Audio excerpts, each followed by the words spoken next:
So the trick is you don't want to add too much water at once. It's better to start off with too much flour as you go, and then you just slowly add in the water. And eventually here it's going to ball up. Alright, so there we go. Measuring spoons here, so you have to measure it in your hand. Oil, but then she learned from the Ukrainian Women's Association just a little bit of oil, but just using regular water. Alright, we're going to knead the dough. The longer you knead it and the longer you work it, the softer it's going to be and the more malleable it's going to be. Alright, so you're going to push and then fold. So you can do it two hands one way, then the other way. And well, I put my entire weight into it essentially.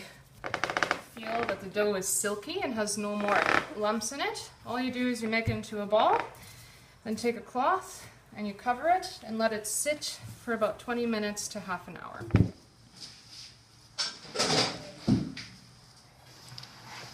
With my hands, I like to already work it into a circular shape and flatten it before I even begin rolling it. Start from the middle and you work your way out.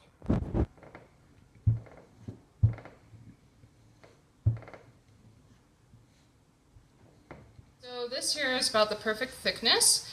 You can see, I don't know how to describe how thick it is, but just by feel that it's not transparent, but it's not a centimeter thick. You want to get as close to the edge as possible, so you cut as few as possible to not waste dough, because the more times you work the dough, the tougher it gets. Cut squares for the perihan.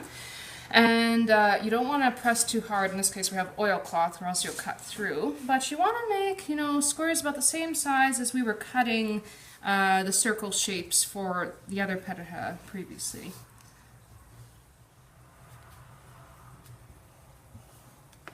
I flip it over and then I just stretch it a little bit in my hand.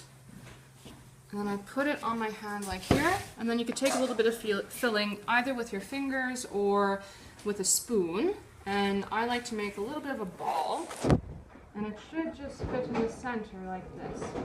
And then what you do is you fold it from one corner to the other, and you pinch, and then you work your way down to the other corners. So you have this triangular shape.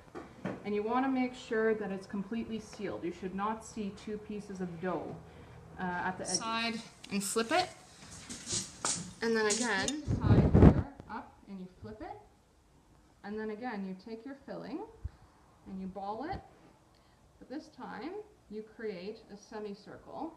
The same thing, bring it together, and then you pinch and work your way down, rolling your fingers from the inside out. Whatever you use to sour it, otherwise if you add it early, but you can see they've begun to float.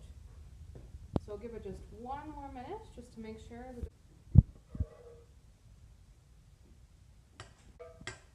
freshly churned butter from our program earlier that has already been salted and refrigerated. I'll just let that melt.